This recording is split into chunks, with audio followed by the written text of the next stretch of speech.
so much motherfucking design on right now. Break it down, bring it back, make it clap. I got 3 old thoughts, new guap, wear that thing. Bitches on my line, and you know. Assalamualaikum warahmatullahi wabarakatuh. Bertemu lagi dengan saya Saiful Yusuf dari kelas 12 TKRB.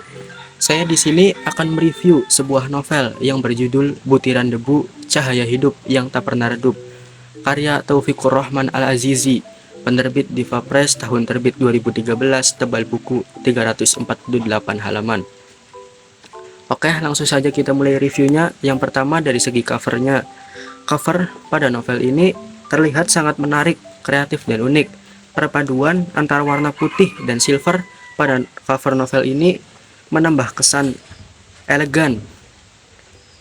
Selain itu, tulisan judul Butiran Debu pada novel ini sudah 3 dimensi, sehingga menambah kesan estetik. Kemudian pada bagian atas ini terdapat gambar masjid yang menggambarkan salah satu tokoh pada novel ini, yaitu Iwan, yang sangat rajin beribadah dan bekerja keras.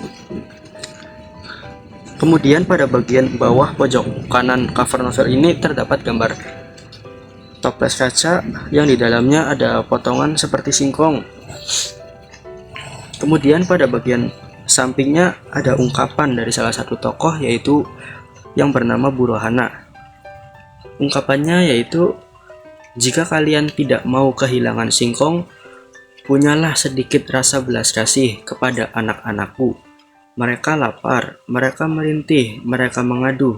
Kalau tak ada lagi dari kalian yang sudi menolongku, kalianlah yang telah membuatku menjadi pencuri. Itulah ungkapan dari salah satu tokoh pada novel ini. Nah, di dalam novel ini terdapat gabungan dari beberapa tema, yaitu tema percintaan, ekonomi, dan keinginan atau impian.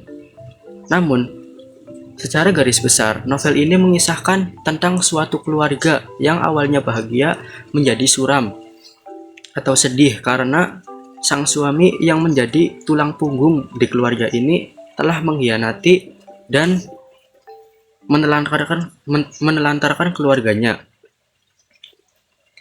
Namun dari segi ending, novel ini memiliki ending yang sangat bahagia karena sang ibu yang telah lama berpisah dengan kedua anaknya dipertemukan kembali, dan sang kakak yang telah menjadi sukses dan populer karena suara emasnya. Makin penasaran kan dengan jalannya cerita novel ini? Langsung saja kita ke sinopsisnya. Novel ini mengisahkan tentang kepedihan, pahit, dan getirnya kehidupan yang dialami oleh salah satu tokoh dalam novel ini yang bernama Bu Rohana. Bu Rohana tinggal di kampung bersama kedua anaknya, yaitu Iwan dan Siti. Suami Bu Rohana bekerja di Jakarta. Bu Rohana mengandalkan hidupnya dari uang kiriman sang suami. Tetapi setelah sang suaminya tidak memberikannya nafkah lagi, untuk mencukupi kebutuhan kedua anaknya, Bu Rohana bekerja serabutan. Bahkan, di saat kondisinya yang memprihatinkan, Bu Rohana rela mencuri singkong milik tetangganya. Di saat seperti itu, muncul niatan dari Bu Rohana untuk mencari sang suami ke Jakarta. Tetapi setelah melakukan pencarian di sana, Bu Rohana mengetahui bahwa sang suaminya telah menikah lagi dan mempunyai anak. Hancurnya hati Bu Rohana. Merasa tak sanggup lagi untuk menanggung hidup, Bu Rohana kemudian mengajak kedua anaknya, yaitu Iwan dan Siti, untuk bunuh diri dengan cara melompat dari atas jembatan Cidua. Namun, takdir berkata lain. Bu Rohana benar-benar melompat dari jembatan tersebut, tetapi Iwan berhasil menyelamatkan Siti untuk tidak ikut bunuh diri. Iwan dan Siti pun hidup terlunta-lunta dan menjadi gembel di kota Bogor. Kepedihan tak sampai di situ. Iwan dan Siti harus terpisah karena berlari menghindari kejaran dari satpam yang ada pada sebuah mall. Kehidupan Iwan tak menentu. Ia tidur di sembarang tempat dan mengais-ngais makanan dari tong sampah. Bahkan, ia dikira sebagai orang yang tidak waras karena sering tertawa sendiri dan menangis sendiri. Namun, setelah sekian lama mereka berpisah, akhirnya mereka dipertemukan kembali lewat ajang pencarian bakat yang ada di Jakarta.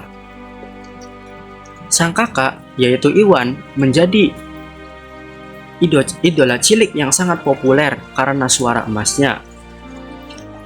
Suatu ketika, sepasang kakak dan adik ini kemudian berencana untuk mengunjungi jembatan Cidua untuk mengenang masa lalu mereka. Sesampainya di sana, mereka merenung, membayangi kejadian yang ada di masa lalu. Tampak dari kejauhan ada sosok seorang di antara pepohonan yang sedang duduk di sebuah batu. Tak disangka sosok itu pun ternyata Bu Rohana. Kemudian Bu Rohana mendatangi dan memandangi kedua anaknya tersebut. Bu Rohana menangis terseduh-seduh seraya memeluk kedua anaknya. Itulah sinopsis singkat dari novel ini. Untuk lebih lengkapnya kalian bisa baca sendiri.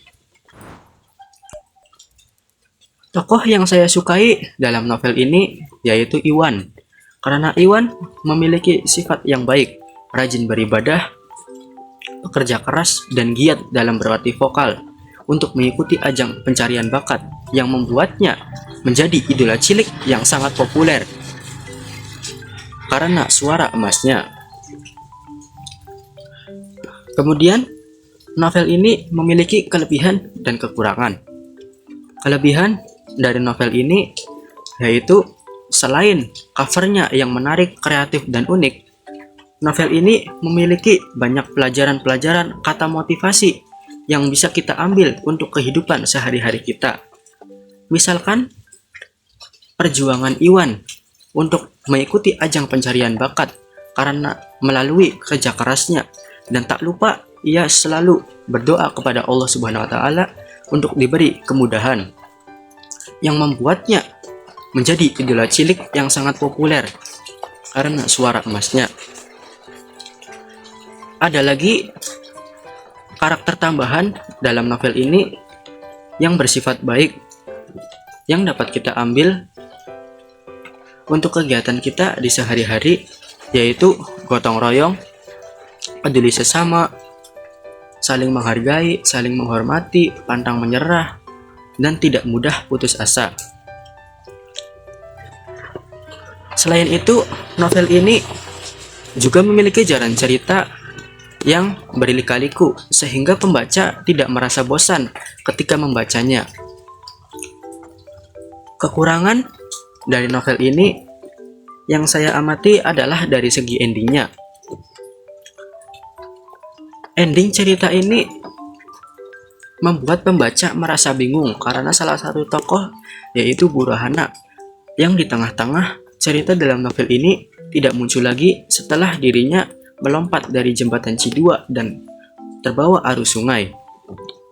Sehingga pembaca mengira bahwa sosok Bu Rohana telah meninggal dunia. Hal ini diperkuat dengan bab cerita pada halaman 122 yang berjudul "Dan Iblis Pun Menari-nari" pada kalimat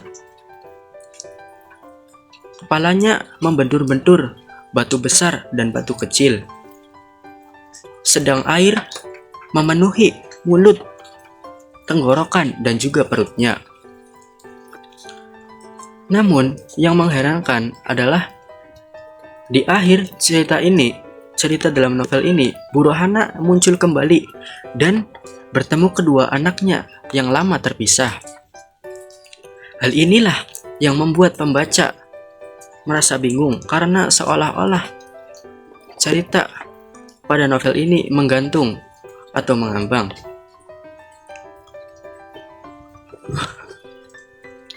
Kemudian kutipan yang membuat saya tertarik pada novel ini adalah ungkapan dari Bu Rohana pada cover novel ini, yaitu jika kalian tidak mau kehilangan singkong, punyalah sedikit rasa belas kasih kepada anak-anakku.